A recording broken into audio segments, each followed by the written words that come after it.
Alejandra Castillo e Histok Podcasting presentan Si Marlowe viviera. Historias que merecen ser un podcast.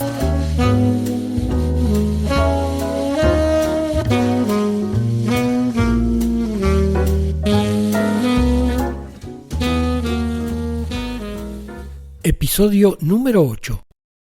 Las empanadas del griego. Regalaba las empanadas, te juro. ¿Qué va a regalar ese griego? Si era un miserable, un amarrete. Algunas las comieron. Sí, ¿y cómo eran? Dicen que ricas como dulzonas. Juan Harhalich, más conocido como el griego, nació en Creta y se escapó de su país apenas terminó la Segunda Guerra Mundial, huyendo de un juicio por traición que le iniciaron los comunistas. Pisó Argentina y pasó por Chile y Venezuela, resuelto a llegar a Estados Unidos, pero del Caribe tuvo que salir mucho antes de lo previsto por varias denuncias por estafas. En definitiva, decidió volver a Argentina para casarse con una mujer que le garantizara una propiedad y con la que por lo menos pudiera sentar cabeza. Lo ligaron así con Eleftheria Suculea, de su misma comunidad, con quien se casó en 1950 y se radicó en una casa de la calle 1 entre 46 y 47. En nuestro país el griego tuvo un prontuario por lesiones leves y contrabando, pero no fue eso lo que lo llevó a la cárcel, sino más bien los problemitas con sus cuñados, los dos hermanos de Eleftheria. Con uno de ellos, que era perito en la policía bonaerense, discutían frecuentemente, pero con el otro, Andrés Suculea, directamente no se podían ni ver. Cuentan que Harhalich era un hombre violento y golpeador, incluso con las mujeres de la casa, su esposa y la sobrina de ella, Sofía, que huyó para casarse en secreto con un novio y poder salir de una vez por todas de ese ambiente infernal. Harhalich había hipotecado la casa en la que vivía con su familia para abrir un negocio de comidas a 2 cuadras, justo enfrente de la estación de trenes.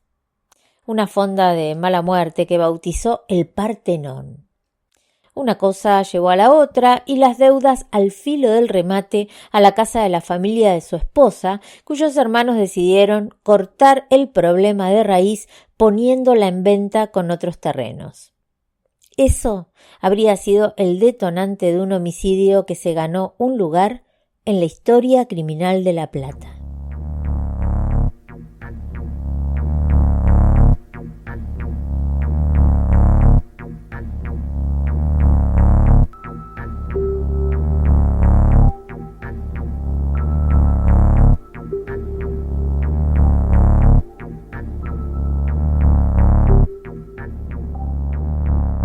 En la tarde agobiante del 17 de enero de 1963, Harhalich cayó de sorpresa en la casa que tenía otro griego, Juan Giorgia, de 69 años, en el barrio El Dique, de Ensenada.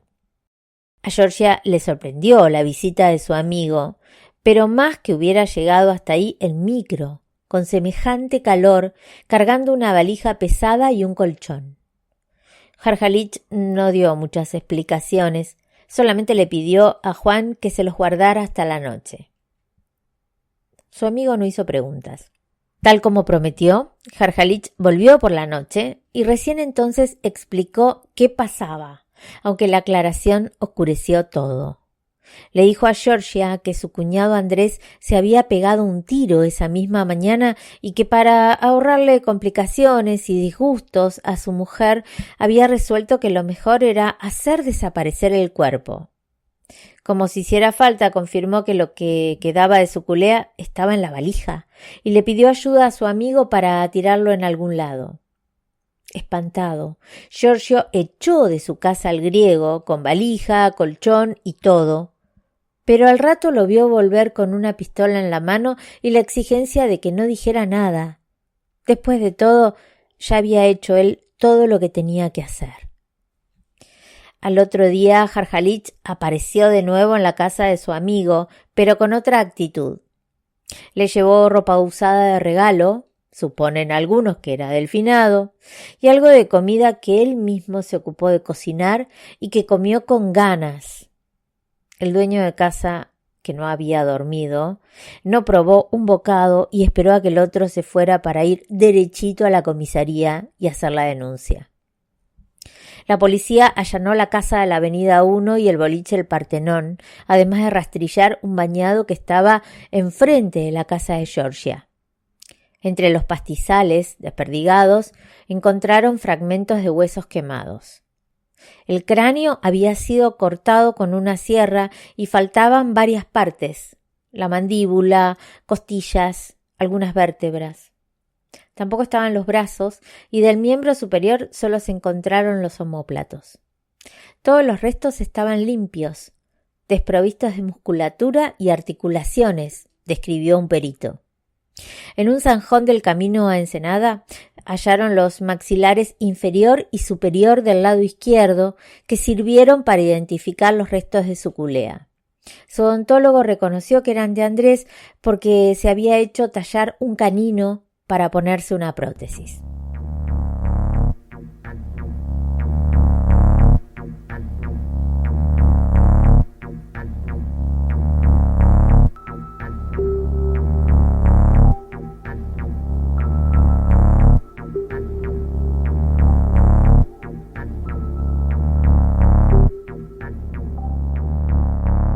Las crónicas de la época refieren que la policía se sorprendió de la frialdad con la que Jarjalich contó cómo descuartizó el cuerpo de su cuñado y tiró algunos restos en las bocas de la cloaca maestra del Río de la Plata.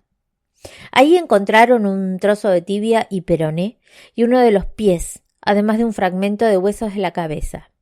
Lo que nunca apareció fue la parte superior del cráneo, que hubiera sido clave para determinar si se trató de un suicidio, como decía Jarjalich, o de un asesinato, como suponían todos.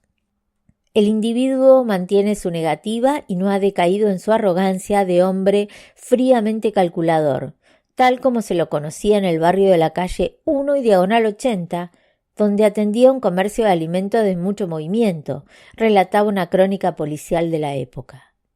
El griego fue examinado por un psiquiatra que lo encontró en uso normal de sus facultades mentales. Imperturbable, Jarjalich no se movió de la historia que le había contado a Georgia, que él simplemente había oído una detonación en la pieza de su cuñado aquella mañana del 16 de enero y que al entrar lo había encontrado muerto de un disparo en la cabeza. Que lo único que quiso fue ahorrarle a la familia el dolor de enterarse de lo que verdaderamente había pasado. Eso sí, primero cumplió con el compromiso de ir a almorzar con su mujer y su sobrina en casa de unos amigos, donde ambas estaban de visita, de modo que dejó todo como estaba, comió con ellos y volvió para ocuparse de descuartizar el cuerpo de Andrés. A su esposa le diría que el hermano se había ido de viaje. Solo parecía quebrarse al recordar la decisión de su cuñado. «Por favor, no me hablen, no me hablen. Pobrecito Andrés», cuentan que decía. Pero con el paso de los días, Jarjalich se fue enredando en su propio relato. Primero había dicho que no sabía de la existencia del arma con la que su cuñado supuestamente se voló la cabeza y terminó por reconocer que sí, que lo había visto varias veces manipulándola. Era un revólver calibre 38 con el sello de la policía bonaerense, cuyo titular confesó habérsela vendido justamente a Jarjalich, dueño del Partenón. También dijo Jarjalich que había encontrado el cuerpo de su culea de espaldas, con las manos entrecruzadas sobre el abdomen y el revólver del lado izquierdo. El problema era que el muerto no era zurdo. De hecho, con una pericia caligráfica se estableció que la víctima empleaba solamente la mano derecha. Encima, se supo que el griego planeaba irse de Argentina en esos mismos días. Ya tenía los pasaportes para viajar con su mujer a Grecia. Por si todo eso fuera poco y no alcanzaran las declaraciones de un montón de personas que coincidían en contar que su culea no se lo podía sacar a Jarjalich de encima porque los tenía amenazados a él y a su hermana, los policías encontraron en el diario íntimo de Andrés pruebas irrefutables de que no lo tenía en alta estima.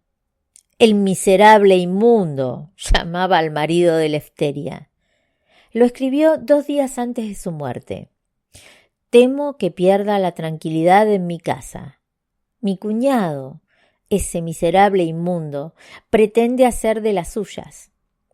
Cuando pienso que estuvo la felicidad en mis manos, me dan ganas de morir, escribió. Tenía 32 años.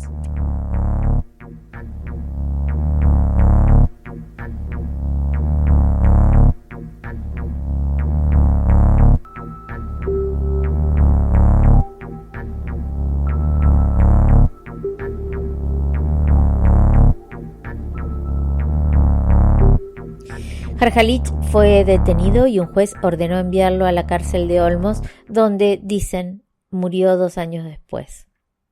Pero esta historia truculenta derivó en un mito urbano por otra cosa.